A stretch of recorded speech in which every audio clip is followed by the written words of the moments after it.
Oh, God, sometimes I hate technology. If you don't know who I am, I'm Daniel F. Byfield Jr., son of Daniel F. Byfield Sr.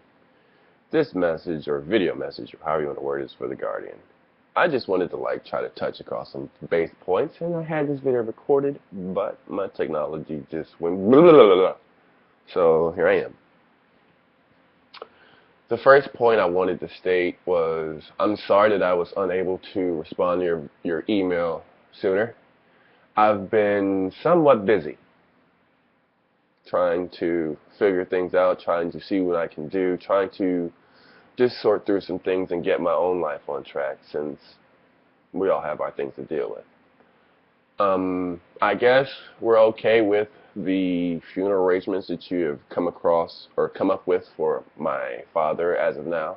That's usually something that Ma handles. She handles the flight for the body to go back to wherever and all the burial and stuff like that. She's done it for previous relatives. She's actually very aggressive with that sort of thing. So I think that once I actually do talk to her, I haven't spoken to her in 6 months to a year, I don't know. But I haven't spoken to her in a while. I will admit that it's been mostly my fault. The situation is emotionally taxing, very emotionally taxing, at least for me. Yeah, I try to not show it. I smoke my cigars, or I don't smoke anymore, I vaporize. But I vaporize my cigars and I try to just keep it together. I am just frustrated with the situation. But from the the emails that I receive, I vividly see a we don't have proof. I don't know how any more clear I can say this. I have proof of everything. My mom leaves me voicemails anywhere from 1 to 5 times a week. She leaves me voicemails. Now that she's homeless, she has nothing else better to do. She has nowhere to go. She gets to walk around downtown Cleveland while she's homeless, doing her same daily routine. My mom tells me everything that I don't want to hear, know, or even care about. But that's besides the point. My mom gives proof. My mom says, yes, I fraudulently put my name as head of your father's death beneficiary estate, blah, blah, blah, blah, blah, yak, yak, yak, yak, yak. Here's why. My mom says that, yes, I did this, here's why. But nobody listens to the, yes, I did this. My mom told me to get guardianship of my father, to remove him from her house, to take him to live with his sister. I sought out to do just that. Then she goes and says that she did not say that. I have proof of her saying that, but nobody listens to me. Nobody wants to hear my proof. I have the voicemails that she calls and she leaves. So once she calls and she leaves a message, is that not public enough for you to want to listen to it, or just go? If she's doing this, then we have something here. If she's calling and saying, yeah, I did this, I deserve your father's money. I put up with this, that, this, that, this, that for 30 years. I don't care about none of her, this is why I did it. I only care about the fact that she's admitting she did it. But nobody wants to hear that. So what would it take to get somebody to listen? When my mom says, yeah, I took him to wherever to do this. Here's why I did it. Because just look at it from where I look at it. They weren't in each other's lives for 30 plus years. She moved out of his house when I was 4. I was born in 83. You do the math. My mom was not in my father's life. My father was not in my mom's life. There was no interaction other than every other payday she would go over there to ask him for money. Am I making this clear? There was no other interaction other than every other Thursday on his payday that she would go over there and ask him for money.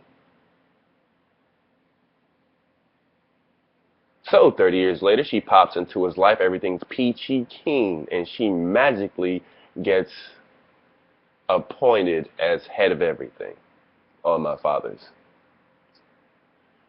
issue-wise, his pension-wise, death beneficiary-wise. You would ask yourself, doesn't that seem a little weird? Now, if you go back and you listen to any of her stories about how my father didn't do anything for her, which she tells herself, she has written notes to me, letters to me. All that stuff I've kept over the years because I wanted to say, yo, this is what she's been plotting all along. But nobody wants to hear that. She calls and leaves me voicemails that says, yes, I took your father to Columbus fraudulently. I signed myself up as death beneficiary, and I did everything while he was under his Alzheimer's because you know he wouldn't have let me do this if he was his normal self. Here's why I did that. She does this, but nobody wants to hear it because she knows that, hey, these guys aren't going to actually listen to the proof that my son has. It's the one thing that they haven't been doing. They haven't actually just gone ahead and said, okay, we'll give this guy one shot. Show us what you got. What kind of proof do you got of her saying these things? You'd be surprised at what we can come up with because she leaves voicemails.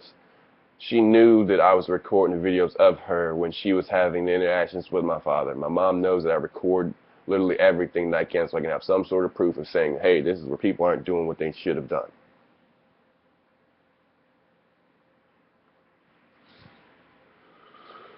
But it's like I'm the bad guy for having the proof or whatever, because nobody wants to hear it. They're like, oh, no, you're just some liar, or you're doing this, you're doing that. Well, she said I was going to be homeless and all this other stuff, where if you look at the picture now, who's the homeless one? Not me. She is. She's calling me, asking me for help, calling me, asking me to bail her out, calling me, asking me this. And every time something happens there, I've gotten so many voicemails from her when she's gotten in trouble. They threw her out of the place, literally, because she didn't give them her coat. I don't mean to laugh, but it's just like she calls and she tells me everything. My mom loves to tell on herself. She loves to tell you the dumb reasons why she did the dumb thing that she did. This is what I'm saying. She tells on herself, but nobody wants to hear it. My mom says, okay, I fraudulently signed myself up as death beneficiary. Knowing good and well that your father would have did it. But I had to coerce him because you got to just look at the giant, the giant. I don't know how to word it. The only way I can word it is in the harshest manner I can to get somebody to say, oh, well, this guy's being an ass, but maybe he's being an ass for a reason.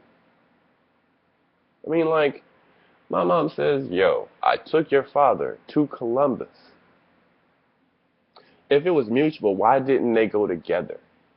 You just got to look at the wording. Look how it's worded, because she words it herself in her voicemails or all this other stuff. And she says, she admits to it, but it's like nobody wants to look at the wording. Look how the wording is. And I thought like lawyers and all this stuff, when you see it on TV and how lawyers are all super savvy and they catch on to stuff really quick and they're like quick on the draw and they got all this wit about them. So like when you see it on TV, I'm sorry if I'm like being like condescending or anything, but I expect that from like the person that's like put in charge of like everything lawyer-wise. Like you see these judges are like quicks. You see it on TV and you expect that. So maybe it's just like maybe I'm not presenting what I have to say in the manner that is understood. But my mom words things in a manner that says, hey, I'm telling you that, yeah, I did that, but here's why I did it.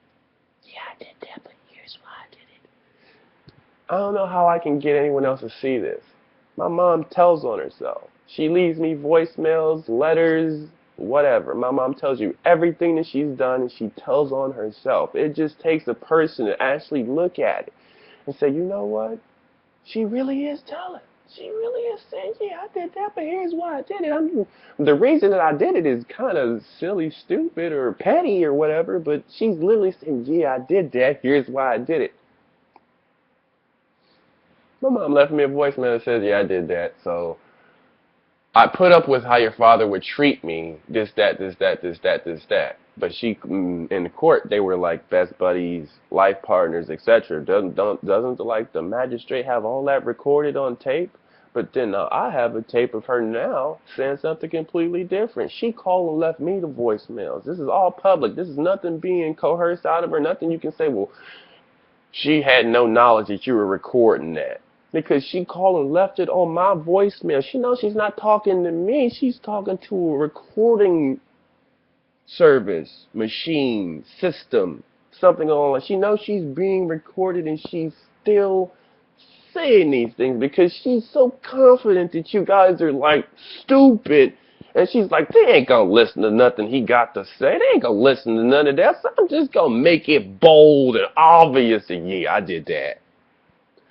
Maybe if I say it a little more Ebonics like, maybe, I don't know if I say it proper. Well, excuse me. I don't mean to be condescending or anything, but this lady is telling on herself.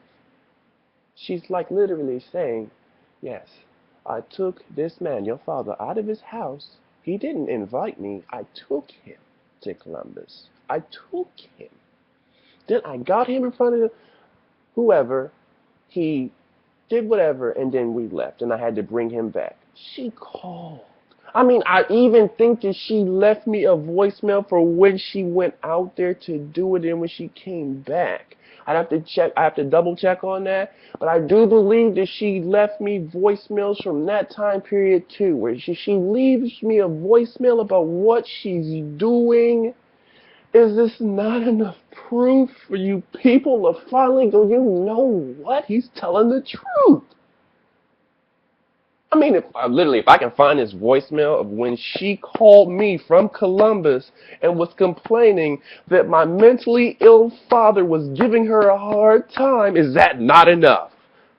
It just dawned on me that I might still have that.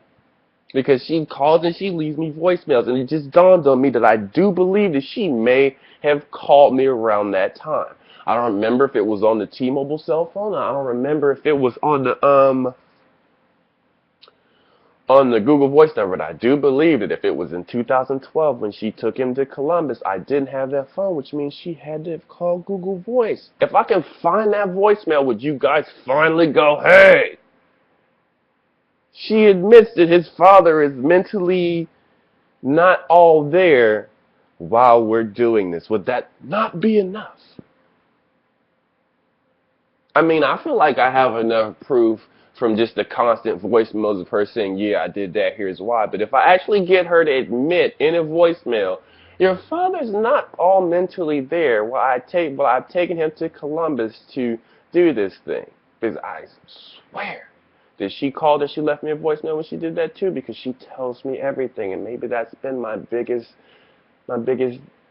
downfall, that she tells me everything and I just didn't just get it from the camel's mouth. So please, maybe it's just a euphoric, I don't know, moment that I just never thought about.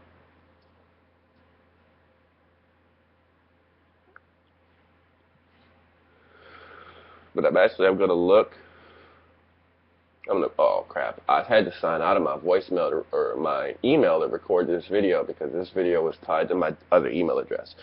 But when I sign back in, before I go to work, as you see I have my work hat on,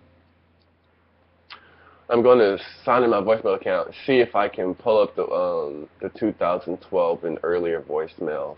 I want to see if I can isolate or pinpoint when she left me the voicemail. I do believe that she left me a voicemail that specifically says, you're mentally not all their father is in Columbus, and it's been so difficult for me to take him here. Oh my God, because my mom complains about everything too. That's another good thing that she does, I suppose. She complained about it in my voicemail where he wasn't all there mentally, and it was a burden to get him out there to get that done. I do vividly recall having some form of contact with her where she said that I hope I could find him, because it just says, okay, here you go.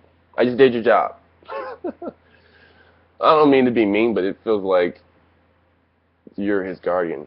You should be spearheading the case to find out about everything, to make sure that things go right on his behalf, because they make it seem like you're him, you're his voice, you're his everything. The little shiny email or videos that they have of Big Guardian and all these wonderful things you have to do and all these steps you have to take to be a guardian, but yet I don't feel like I've seen any of that. I'm sorry if it's mean or condescending, but maybe if I just give you this one thing, you'll like, okay, fine. Maybe, I don't know. That's all I got to say. But I do think that I have a voicemail of her from 2012 admitting that my mentally ill father was so hard for her to deal with, and the bus ride was so excruciating that she couldn't get him to sit still and all this other wonderful stuff. Eureka. I think I found it.